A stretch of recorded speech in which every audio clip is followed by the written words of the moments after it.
To achieve greatness, a man must live as if he's never going to die. Chris Paul plays basketball with that same brand of courage. His attitude on the court: give me your best shot. Knock me down if you must, but know that I will get back up and I will beat you. This attitude was ignited on a slab of concrete in Louisville, North Carolina, a small dot on the map. But size only matters when measuring a man's heart. This is Chris Paul before the Bigs. Located 15 minutes west of Winston-Salem in the upper region of the state, Louisville, in an effort to continue to retain its small town feel, incorporated in 1991 and banned fast food restaurants. The 10 square miles of two-lane roads and endless trees are home to about 13,000 residents, all of whom either know or will tell you that they know the city's favorite son. The pregnancy for Chris was a surprise. It was a shocker. We had been in our house. We moved in our house in April of '84. Chris was born in May of '85, so it was unexpected, but it was a good thing. Chris was born on May 6, 1985, to Charles and Robin Paul, their second and last child, making Chris forever the baby of what is a large, extended family. CJ, Charles Jr., is 2 years older than Chris, a fortunate circumstance, though it would be years before Chris would see it as such. When we were kids, everybody will tell you it was basically, we hated each other. I mean, we fought about everything. Chris was just rough, mean almost, you know what I mean? Just, even though CJ was bigger and older, Chris would never back down. They would always fight, Chris always wanted to be with CJ. And CJ didn't always want Chris around because he was younger, but Chris didn't always understand that. I used to look at all his friends as my friends. Anytime my brother was going to a birthday party, to a sleepover, or hang out with his friends, I wanted to go because I felt like those were my friends too. And it would hurt at times when he, tell my parents, no, he's not going. Sometimes they didn't want Chris to play with him. They was like, you too little.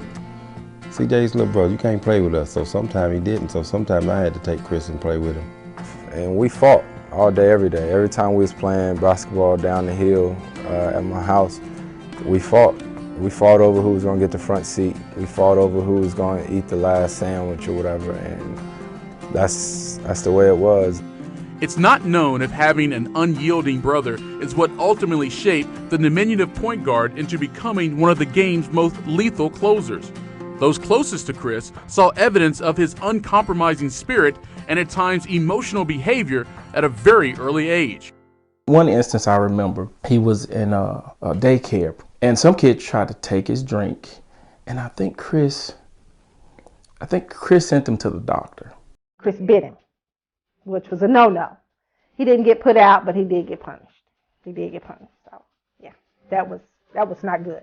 I do remember one story when Chris wasn't even walking yet. Pushed me down a flight of steps. I don't know. CJ might have been 3. I might have been close to 1. And it's something he always brings up. I pushed him down the stairs. CJ was, obviously I didn't know what I was doing, but I walked by the stairs and CJ was standing there and I pushed him down. And it started, I guess, when he came out of the womb. As the boys grew, they would need an outlet for their aggression. The lone park in Louisville wasn't near, so Charles approached the boys' youth football coach about an idea he had. He built the basketball court. We had all the neighborhood kids over there, kids, cousins, and everybody. It was the best. We had to build it. Because when, that's your love and that's what you do all the time, you had to have something for you to play on. We would play until it was pitch black dark. Or till we lost one of the balls. Well, I built the court for them so they could run down there and get the ball when they rolled down the court off the hill. So I bought this little fish net and put around it. And the ball still would bounce over. And there was a little creek down on the other side. We kept about 5 balls usually, but all 5 would be in that creek at some point in time. Even to this day, when we moved out of the old house, the neighbors was like, man, we found I don't know how many basketballs down there. Chris would go to shoot a basket, bam, get it out of here. And it's like, you know, we sometimes sit there and watch and we go, oh man, let him shoot. You know, they never let him shoot. CJ never ever once told his friends, hey man, just let him shoot. If it wasn't one of those guys, it was actually CJ. Smack. I always thought he had little man's complex because he was so small. CJ didn't lighten up on Chris. Chris had to come up tough. And they'd be back there on the court playing, and I would always holler, don't hurt him, don't hurt him. And every time they would knock Chris down, he'd get right back up running. The one-on-one matches always led to fights, and that's why we usually had to come in the house. Mom and Dad would hear us outside arguing or fighting, and we'd always have to come in. I think Chris early on had to figure out, man, I got to figure out how to get this shot off. When I was always crafty, even when we were younger, I was pretty good. And my brother and them were always bigger than me, but I wanted to play. You kind of see a little shift happening. All right, he's getting some shots off. He's making those shots. Some of these older guys are getting a little frustrated, you know. As we got older, they realized that they couldn't guard me. You know what I mean? I really started getting better and better. And then when I went and played against my friends my own age, it was almost like a joke. Coming up next. When you're in high school, you just want to be on varsity. Everybody knows that. But had a conversation with my dad. My dad was like, nope, you should just stay on JV, keep playing, gain your confidence. One more year at JV helped me because I could keep working on my game instead of sitting there on varsity riding the bench.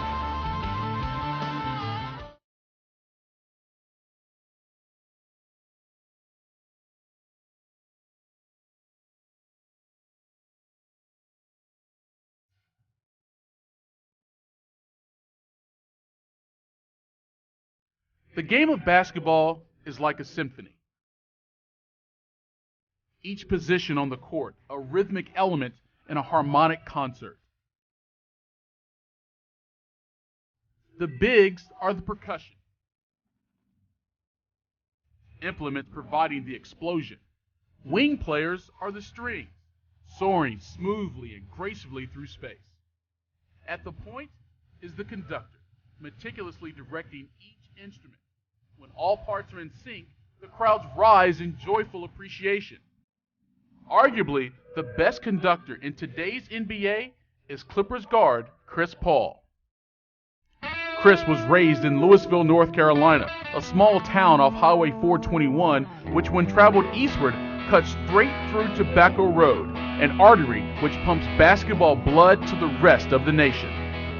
I had never heard of the place until Charles and Robin moved out there. There may have been only 2 streetlights in the whole area. And we used to go, you know, over there and ride bikes through the neighborhood or walk around the neighborhood.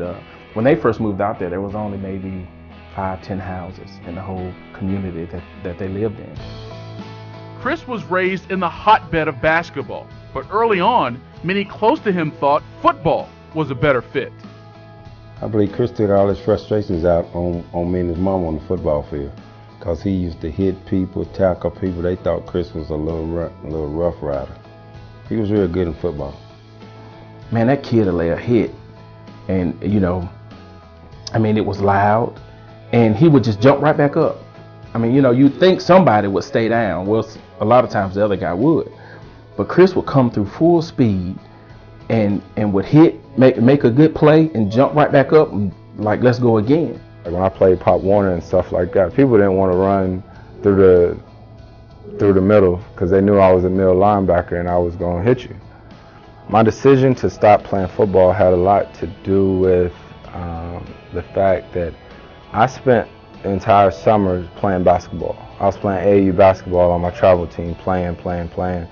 And when I was in high school, I basically had a complex about not lifting weights because I could always shoot. Since I was little, I was always a really good shooter. And people used to say if I lifted weights, it would throw my shot off. And so I didn't want to lift weights, but football coach would want us in there lifting weights, and I wouldn't do it. CJ and Chris's love of basketball came initially from tagging along with their father to city games Charles played. Seeing his son's interest, Charles devised imaginative drills for his 2 sons. Every time he had a game, he took us to the gym with him. So we were just little gym rats with my dad. And Then when it was time for us, he would tie our right hands behind our back, you know, make us eat with our left hand and different things like that. And then he would blindfold us, so we couldn't look at the ball, because most people have a tendency to want to look where they're dribbling. First I started off tying their right hand behind their back. And then I started thinking, I said, okay. So I made them put their arm down inside the t-shirt where they could only use their left hand, because Larry Bird was so good with his left hand. It wasn't torture or anything like that, but it definitely got us a little bit more mobile. Once Chris reached West Forsyth High School, his basketball skills were years beyond those of his classmates and most everyone else his age. But an experience 2 years prior led his father to make a tough decision. CJ was on varsity his freshman year, and I took him off because he wasn't playing. My whole thing with, if you're going to be on varsity, you need to be playing. So I learned from CJ with Chris. Chris was good enough, but Chris was small. So I wanted Chris to play JV. We had practice, the JV team had practice. Once we finished, we were in the old gym. As soon as our practice was over, I would run over to the new gym and practice with the varsity every day. So that's what I did, practiced and then went over there. And I used to kill the varsity point guard too, by the way, because my brother actually was small forward. So then got to my sophomore year, I just knew, you know, I was gonna play varsity, but that same point guard, he was a senior now. And the head coach, Coach Layton, told me, he said, look, Chris, I can put you on varsity, but you won't get much playing time. So, you know, when you're in high school, you just want to be on varsity. Everybody knows that, but I had a conversation with my dad. My dad was like, nope, you should just stay on JV, keep playing, gain your confidence. One more year at JV helped me because I could keep working on my game instead of sitting there on varsity riding the bench. His confidence grew even more during the summer months when he went up against elite competition playing AAU ball. It was an invaluable experience, but one which put a strain on the family. They didn't do anything for Robin and Charles. Everything was CJ and Chris. Their life was centered around their boys. And it wasn't just one of them, it was both of them. Every year that they was involved in AAU, they made it to the AAU Nationals. So my husband actually got 1 week a year paid vacation. So that other week he would have to take without pay, and we would do whatever needed to be done, you know, to pay the bills. So if that meant, you know, going out getting a loan or whatever, we did what we had to do. When you're a kid, you're just like, Mama, I need to go here. I need to go here. I need to do that. And they did it. Now that I think about it, man, they loved us. They loved us, and they still do. And my dad spent his entire 401k on me and my brother playing AAU basketball. And when it happened at the time, obviously he didn't tell us, but now I understand what that means and what he did, and I'm grateful for it. And I'll never forget the day that I told my dad, you know, that he could walk into work, and I said, you know, Dad, now I'm gonna help take care of you and repay you for all the things that you did for me and the family. Although much of Chris's focus was on improving his game on the court, his parents never let either of their boys lose sight of the importance of education. He would do his projects, but he would wait till the last minute. I mean, it was nothing for us to have to go to Kinko's at 2 o'clock in the morning to have something laminated or something printed. I mean, he was gonna turn it in on time, but we might not finish it until a couple hours before it was actually due. His parents, I know, held him to a pretty high standard. I think he got off to a not as good a start as his parents would want to when he started in high school, but he turned that around pretty quickly. Chris was very involved in not just his academic work and not athletic work, but he ran every year to be one of the class officers, and then he was crowned the king of the prom. And then in the fall they have the homecoming, and so he was homecoming king as well. Back on the court, word had spread throughout the county about the short kid killing it on the junior circuit. So once he arrived on varsity, the crowds poured into the gymnasiums to see this show for themselves. It was crazy. Every game was sold out. Every last game. I don't care who they was playing. And it was people from all over. They started moving a few of my high school games from our high school to the Coliseum to the Coliseum so they could seat more people, and it was jumping at the time. Never knowing what Chris might do, the crowd stayed to the end. But if the game was tight, Chris's mother rarely did. Game got close, last 5 minutes, everybody in the gym would see my mom maneuver her way through the stands and walk out. She would go into the women's bathroom or she would walk outside. I remember a few games I'd be on the free throw line and I'd see her. Sometimes I would have a tendency to scoot out sometimes. That might just be my potty time. Well, I had these little kids that would always come in the bathroom and they would check on the score for me back and forth, back and forth. Sometimes I'd stay in the bathroom, sometimes I would go out into the lobby. I would just be a nervous wreck until after the game. Coming up next. I was 8 years old drinking coffee because my granddad, every morning he woke up and he made coffee. I mean, it's the sweetest coffee ever, about 8 packs of sugar. You know what I mean? So me and my brother was sitting there at 6:30 in the morning at my granddad's house, drink coffee, and we would go to work with him.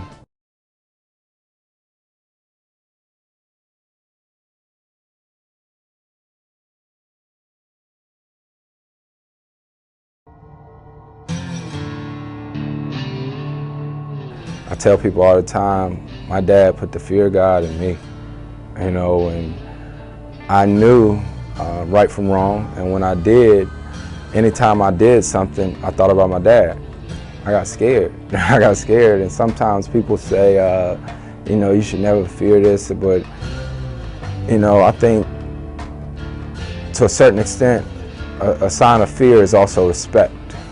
Chris Paul fears little on the basketball court, but kids growing up in the South, as Chris did, learn early how to answer adults when called upon, and it is never with the one-word answer. Growing up in church, Christian environment, always it was yes sir, yes ma'am. I'm in the old house. Their bedrooms was all the way on the other side of the house. If I was in the house and they didn't know I was in the house, and their mama would call them, and they say yes, and I said, what'd you say? He said, yes ma'am, because they knew I was in the house. You don't never get too grown to be disrespectful. And that's what I like about all of them. They're respectable. They're still, they're not in that nope and yelp and all that. Yes and no. And if you tell one to do something, do it, you know. And it's always been that way and always will be. Where I'm from, if you're walking down the street and you walk past a stranger, you're going to speak. You're going to acknowledge each other's existence. You're going to say, you know, even if you don't know each other, just crossing, you're going to say, hey, how you doing? You're going to speak, and that's how it was my entire, you know, childhood, even till today. You know, if I go home, I'm going to speak to you, even if I don't know you. It's just, I don't know, it may be a Southern thing, it may be where I'm from, but that's how it is. And everybody, you know, is yes ma'am, yes sir, stuff like that, or my grandmother was going to knock me in my mouth. The closeness of Chris's family was forged not through blood, but from respect and joy and sharing in each other's lives. And often that was done around basketball and food. This whole family has always been close. And we used to eat every one day a week here at the house.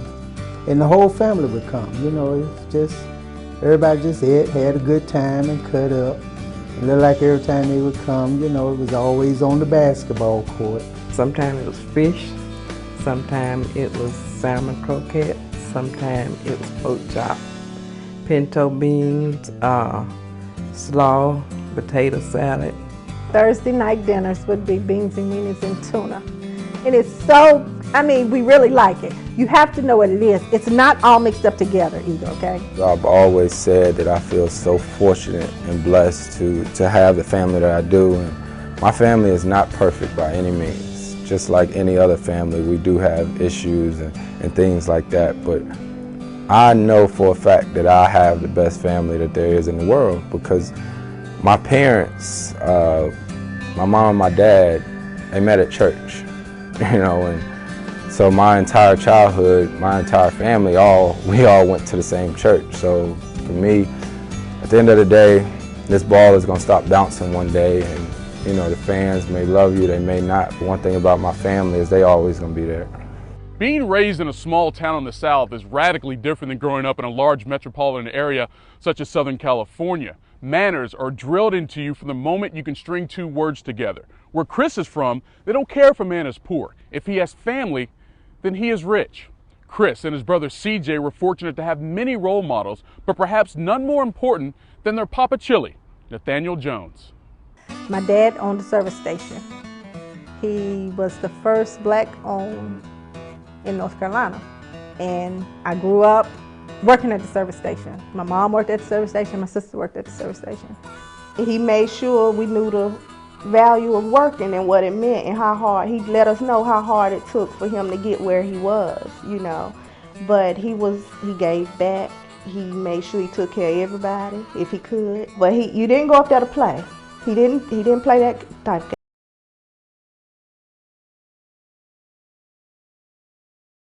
They had a love-hate relationship with it. They hated being out there because it was hot, but they loved being out there because they was with Papa, and he gave them whatever they wanted, and he paid them good.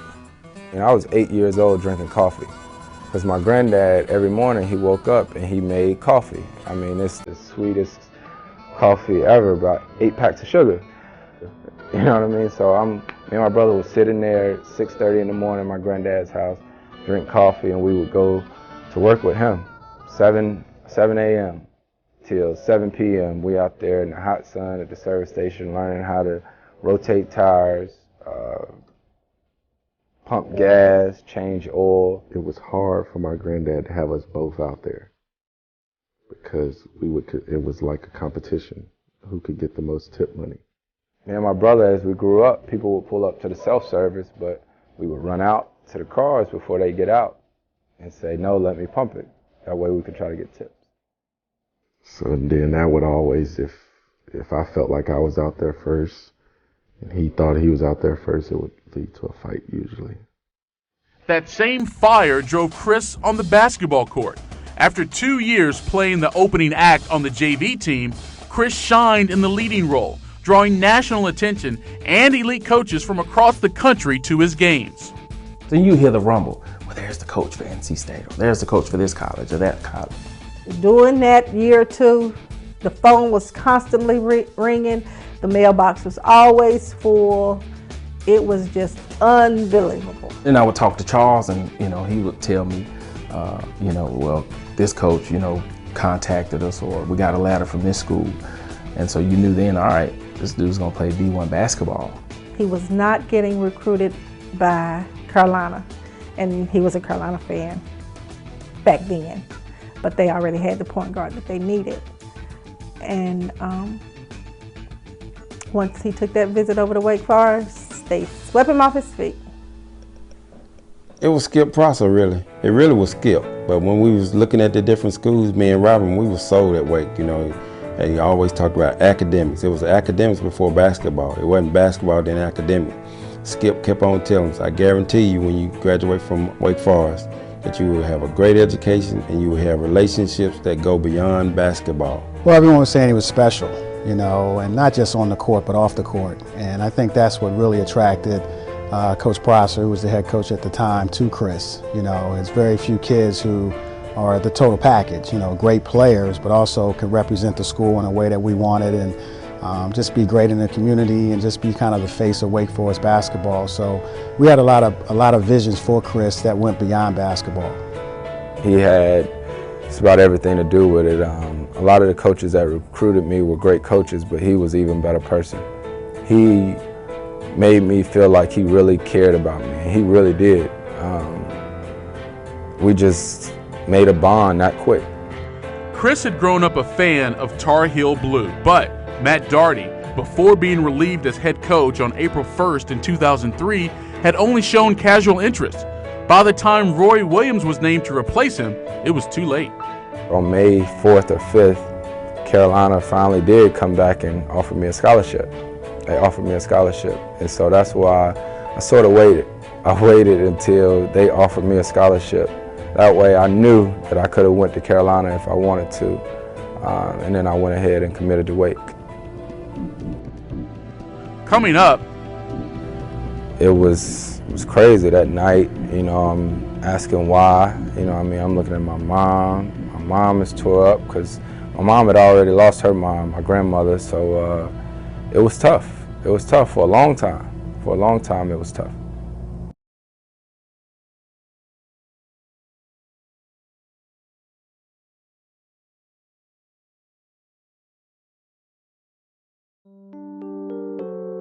A best friend? Usually a classmate, a teammate, or maybe even a next-door neighbor. Nope, not for me. My best friend was the heart and soul of my family. Standing 6 foot 2 inches tall, he was a man to be feared. Not because he was a dangerous man or a mean man, but because he could easily kill you with his charm and kindness. Chris Paul wrote this letter about his grandfather for a class assignment while attending Wake Forest University. On May 6th, his 17th birthday, Chris verbally committed to play college basketball for the Demon Deacons. That following fall, just before his senior season was set to begin, with family in attendance, Chris signed his letter of intent to Wake, perhaps the greatest moment in his young life, accepting a college scholarship to play basketball where his family and friends could continue to watch and support him. But if November 14, 2002 was his best day, then November 15th was certainly his worst. My family was there, a bunch of classmates was there, and as soon as I signed the letter, my grandfather had a Wake hat on, and he came and handed it to me, and I put it on. And that night, Wake Forest had a basketball game, so me and my granddad went to go see their basketball. My dad was getting ready to have some work done to the house, a painter. My sister had lined up a painter to come meet him to give him an estimate. And I talked to my dad, 4, 5, 6 times a day, every day. But then we kept trying to get in touch with my dad. We couldn't get in touch with him. That's not like him, because he would always call me when he got home, call my sister and this, that, and the other. So I called Charles, and I told Charles to go. So Charles went over there, and he actually was behind the ambulance. And when he got there, he called. And I was like, is everything okay? And he just broke down. He said, no. Watching, my phone rings, and it's my brother. And my brother was at school. So my brother was like, Chris, what you doing? I was like, nothing, I'm at the game. I was like, what you doing? He was like, I'm driving home. He was like, Papa's sick. I was like, what? He said, yeah, Mama done said Papa's sick, so I'm driving home.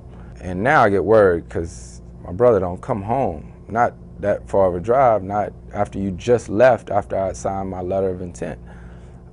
As I'm running to the car, I see one of my cousins, Jeff, and he stops me and grabs me and says, they killed him.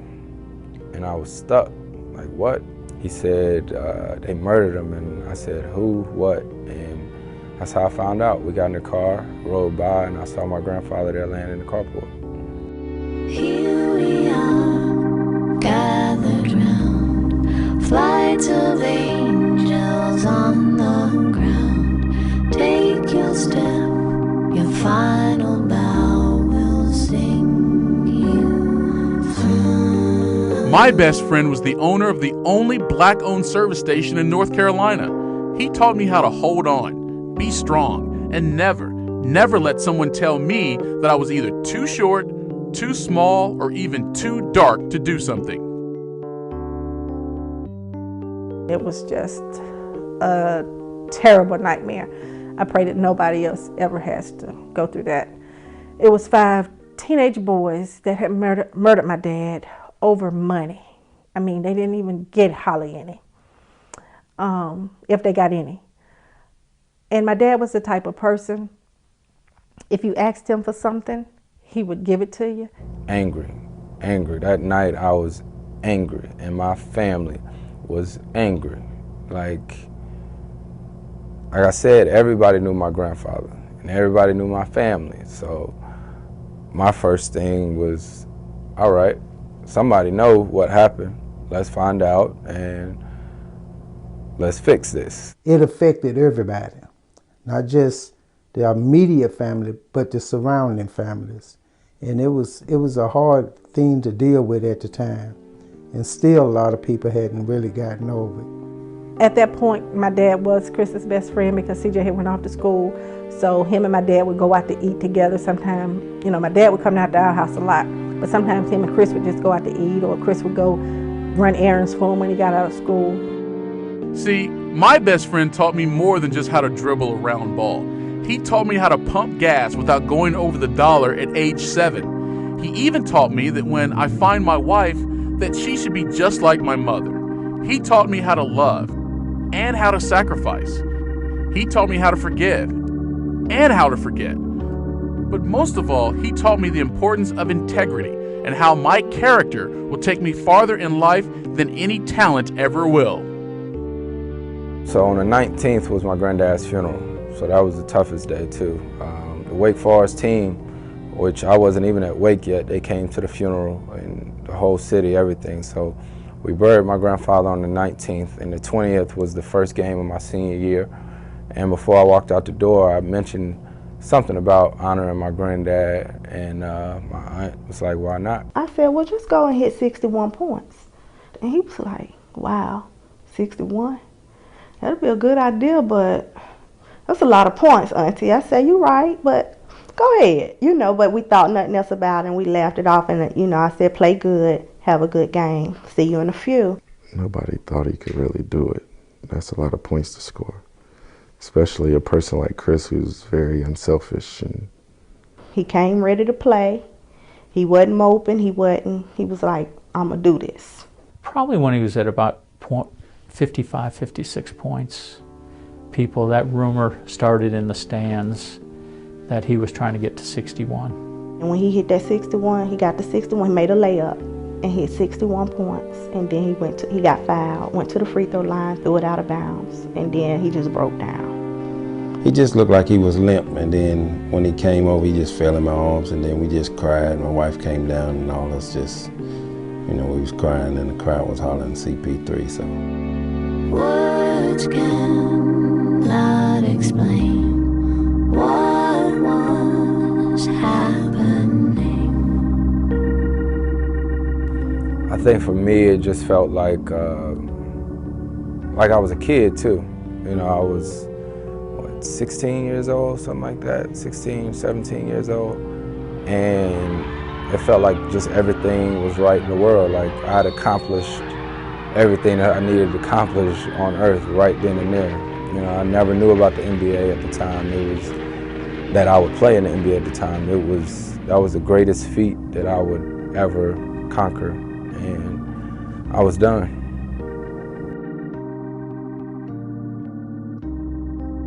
My best friend goes by the name of Nathaniel Frederick Jones, also known to his grandchildren as Papa Chili. We didn't go out to parties, and we never threw eggs at cars, but me and my grandfather shared some of the most memorable times together. In the 17 years I was blessed to have him at my side, he taught me more about life than I could ever learn with a PhD. To him, life was a gift that should be cherished and used very wisely because tomorrow is never promised. Oh, my best friend, I would never, ever trade him for the world. On the ground, take your step, your final bow will sing you through.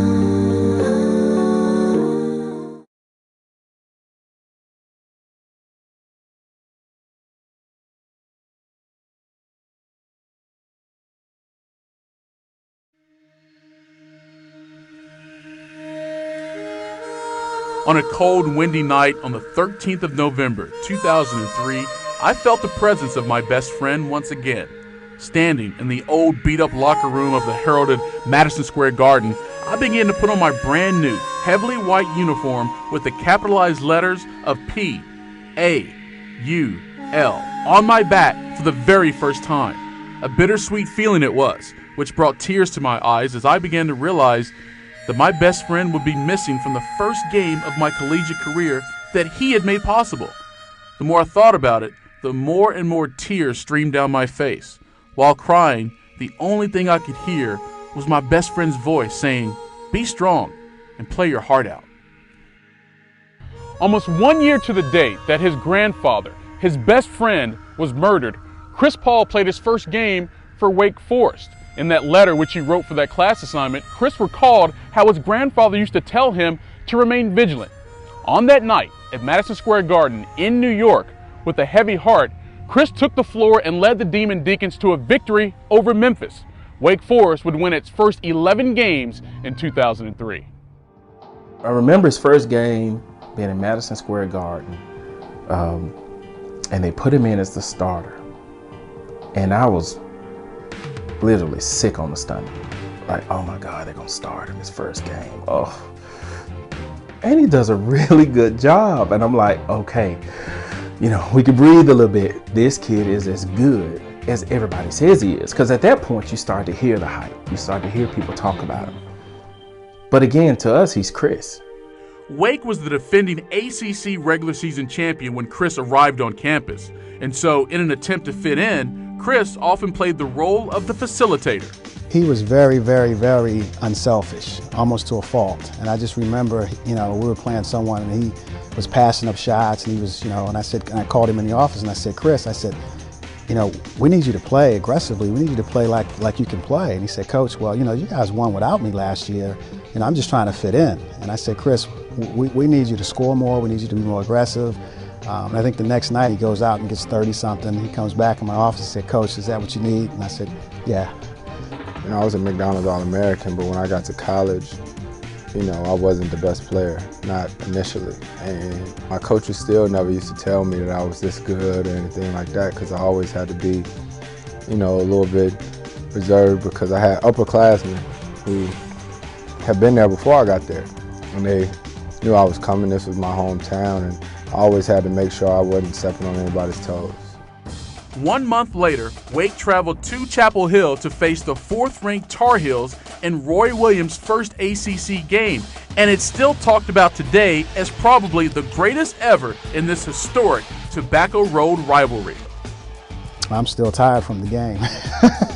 No, it was a great game. It's an instant classic. Wow, Carolina. I'm in Carolina, and we playing them, and man, it was just back and forth. Rashad McCants and Raymond Felton, all these boys that we've seen coming up playing ball. He and Raymond Felton went at it. And I would vouch to say, and Chris, forgive me, don't get mad at me, but Raymond Felton probably got the best of him that first quarter. But Chris, being the guy he was, you could tell he was like, you know what, not the Knicks half. I just remember the energy.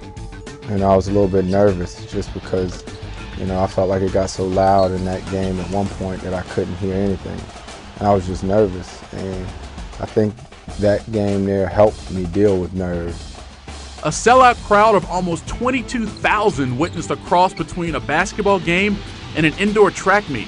The Tar Heels entered the game averaging 88 points. The 17th-ranked Deacons just one less. But what occurred on this night left even the fans gasping for air. A remarkable 13 players finished in double digits in a thrilling 119-114 triple overtime Wake victory. Coach Skip Prosser would later say, "I've been doing this for 30 years and I've never seen anything quite like that." The 233 combined points fell one shy of the most ever between ACC foes. Chris played 46 minutes, finishing with 18 points, 8 assists, and 5 steals.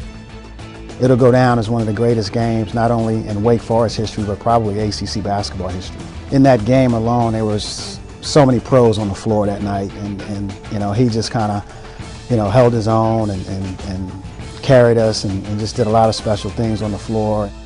Wake finished tied for 3rd in the ACC in Chris's freshman season and won 2 games in the NCAA tournament before losing in the Sweet 16 to Jameer Nelson and top-seeded St. Joe's. Chris hit just 2 of 6 shots in that game, while Nelson tallied a team-high 24 points. And Jameer Nelson was physically stronger than Chris and probably got the better of Chris. And, and I said to myself, I'm making mental notes about what he's got to work on for the next year. And, one of the things that I had mentally had was he had to get physically stronger. Well, the next day he had already come in my office and said, "Coach, you don't have to say anything. I know that'll never happen again. I got to get bigger, stronger. I'll never get physically pushed around again." Wake returned every scholarship player from that team and entered the 2004 season number 2 in the preseason polls. Behind Chris's leadership, they finished 13-3 in conference, just 1 game behind UNC. After every game, he'd come in and, coach, let's watch tape, let's watch film. He'd wait for me after the games the next morning. He'd be in my office. And he never wanted to see what he did well. He always wanted to see his bad plays so he could get better. I think that's what separates him a little bit. He's such a student of the game, and he's a step ahead. He just gets it. Wake earned a number 2 seed in the NCAA tournament that year, and in defeating Chattanooga in the first round, established a new school record with 27 wins. But in the second round, Cinderella appeared in the form of the West Virginia Mountaineers. The game would go 2 overtimes. Chris scored 10 in the first OT, but fouled out in the second. The 111-105 loss stung, and not even being named a first-team All-American would help ease that pain. And now, with the season over, people started to ask what might be next for Chris. We wasn't ready for him to go his freshman year. Second year was still tough, you know, with Skip being so positive and Wake doing so good, and, you know, everybody just like, man, Wake Forest basketball is back. And, you know, Chris was a major part of it. So we was, you know, torn in between, but we let the final decision come to him.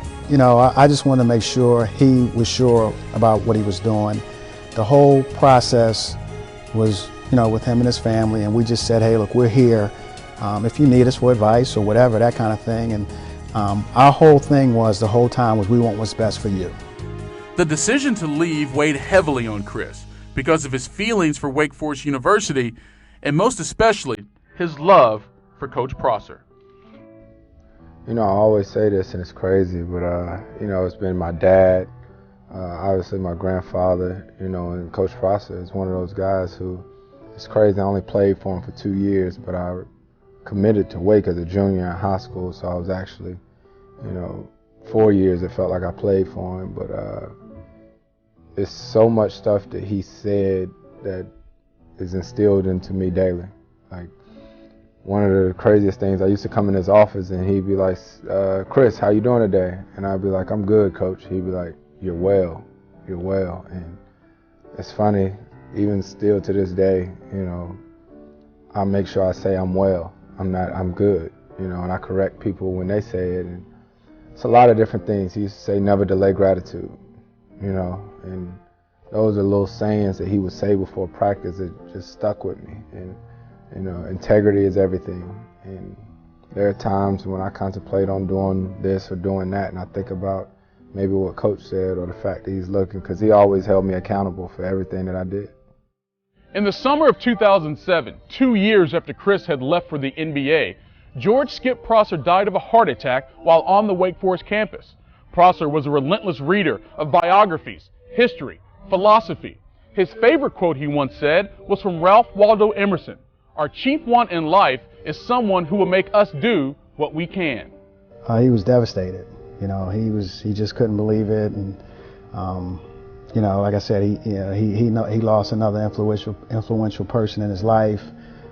He knew, you know, he had voiced it that he wouldn't be where he was, you know, at that time without Coach Prosser, and so, you know, it was tough on him. You know, it was really tough on him, and you know, I know he, even to this day, I think, you know, even with the shoes, and you know, he put Coach's name on the shoes and that kind of thing. So I know he's always going to be a part of Chris's life. Coming up next. On the court, I'm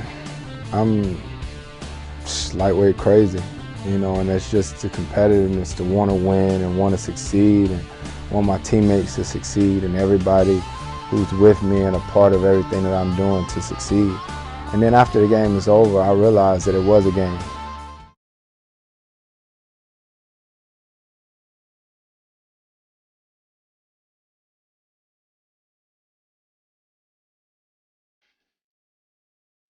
He would get mad at me because I would say he wasn't 6 foot when he was here.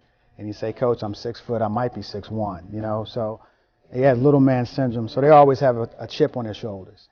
You know, he used that as fuel and motivation to, you know, overcome all that. It's funny, me being, you know, I always say vertically challenged my entire life. It has benefited me in ways. Obviously, I've always wanted to be able to drive and just dunk on a group of people, you know, but to my advantage, always somewhat being an underdog and having people tower over me, it's helped me be creative in knowing how to get the ball over here, or not just always come up right here to shoot the ball and bring it over here, and all these different trick shots. And it's fun. It's fun. And sometimes when I'm in the game, you know, it may be a minute and 30 seconds left in a tied game, crowd going nuts.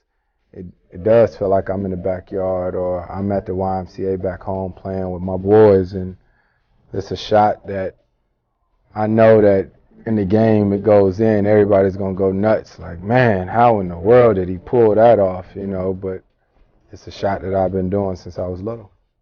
Maybe what amazes us, inspires us about Chris Paul is that even at his size, he continues time and time again to dominate other players on the court. Malcolm Gladwell's best-selling book, Outliers, theorized that to become very successful at something, you need to spend 10,000 hours perfecting it. And on those small courts, behind those homes in Louisville, North Carolina, that's exactly what Chris did. But talent without purpose rarely succeeds. On the court, I'm just lightweight crazy, you know, and it's just the competitiveness to want to win and want to succeed, and want my teammates to succeed, and everybody who's with me and a part of everything that I'm doing to succeed. And then after the game is over, I realized that it was a game. It was a game, and I've grown as not only a player on the court, but as a person, and I put everything into perspective. And I think my dad helps me with all of that stuff, you know, and that I've always had a great role model, you know, from my dad. As you know, it sounds pretty cliche, but treat people the way you want to be treated. And I think when the game is over, you know, I'm blessed and fortunate to live the life that I do and to be surrounded around the people that I am. And I don't take it for granted, you know, and I just try to enjoy it. That life became significantly more enjoyable after a chance meeting at a basketball game in Winston-Salem. He was such a polite person, and that's rare, especially somebody so young. So, and he had such a huge family. Like, he was with his entire family. It was kind of intimidating at first, but it was really nice, refreshing. We've been together since my freshman year in college, her sophomore year, so you just sort of know. And for me, growing up, my mom, I was a baby boy, so my mom, you know, she wasn't too crazy about any woman, you know, so I'd never brought a girl home before, anything like that. No, if you meet my parents, then it must be pretty serious, you know. And I brought Jada home. I met her family. She met my family. And she was just real.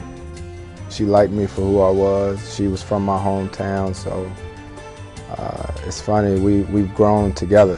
Having her by my side through all this stuff, we've been able to appreciate everything together. Jada attended UNC Charlotte, but spent most moments, when not in class, over at Wake with Chris. And it was their time on campus which inspired Chris's surprise proposal. I had no idea he was going to propose. And I'm usually pretty nosy and kind of on top of things because Chris is terrible at keeping secrets, but he got me with this one. She's very, I don't know, inquisitive, always want to know what's going on. So I actually called Coach Battle, who was my assistant coach when I was at Wake, you know, while I was in the car with her. So she'd think that, you know, Wake was really having a meeting over there at the arena, and I just thought that's the first, that's the place where we met for the first time. So we get to the school, we pull up in the back parking lot, and there are no other cars there. And I'm like, this is weird. Again, I'm thinking, he's like, oh, everybody must have parked in the front. And I'm like, okay, you know, so we walk into the back door of the arena, all the lights are on, but I don't hear anything. Usually it's always like kind of buzz around the Coliseum. So I'm like, there's nobody here. And he's like, oh, let's just keep going. So we walk up to the main concourse, and he starts to walk down the stairs, and like, where there's this empty basketball court. I'm like, what is going on? And he turns around, he gets on one knee, and I don't know what he said after that because I kind of zoned out. But it was where we first met at the holiday tournament, at the basketball game. Chris was selected by the New Orleans Hornets with the 3rd pick of the 2005 NBA draft. He would win the Rookie of the Year award, and 3 years later lead the NBA in both assists and steals, guiding the Hornets to their first ever division crown. On December 8th, 2011, the Lakers thought they had traded for Chris, but after the league nixed the deal, the Clippers snapped him up 4 days later. It's been an emotional roller coaster. That's behind me now, and this is where I am. and this is where I'm happy to be. So everything now is all about what can we do here to get the Clippers a championship here in LA, and that's my mind state. It was a whirlwind week for the Pauls, who have now settled into a new lifestyle in Los Angeles, while welcoming in a new member to their growing family. I love it here. I didn't think I was going to. It's very refreshing. The people are really nice, and the traffic is, you can't do anything about it, you know what I mean? So I almost just have to accept it. The only complaint is that it's so far from home. But, we can jump on a red eye, we're home in 3.5 hours, 4 hours. To have kids, anyway, puts everything into perspective, and it really makes you so selfless. Like, I remember when my son was born, it made me drive slower. It made me just realize that it's not about me. Because when you're just living day to day and it's just you, it's like, I gotta live for me. But I always think about it now, I'm living for them. It would be pretty selfish for me to do anything to not be there for my kids. And it was one thing with my son, it's easy, he fall down, get up, it's so easy to be rough with him. But now to have a daughter, it's amazing. I almost get upset when I hear her cry and stuff like that, but it's life. You change, you adapt, and some things make you change for the better. He's like putty when she's around, you know what I mean? Like, he's always holding her. Of course, he's rough with little Chris. They wrestle and they fight, and it's kind of crazy. I can see as Cameron gets older, it's going to be a whole different ball game. He's a softie when it comes to her. Remember the battles Chris and his brother CJ had as kids? Well, today, though still combative when in competition, those two are the best of friends. It wasn't until I went away to college, I think, when we got close, because when you see each other every day, you just get tired of each other, basically. So once I went away to college, that's when we got close, because we didn't really get to see each other, because I was 5 hours from home and playing basketball, so I never really got to come home. I'm one of two. It's just me and CJ. Always been just me and CJ. When he went away to college, I never forget when we dropped him off at his dorms at Hampton. And we rode 4 hours back to North Carolina from Virginia.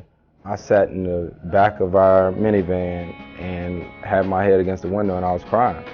I was crying because even though this is the guy who I fought with day in and day out, I was going to miss him.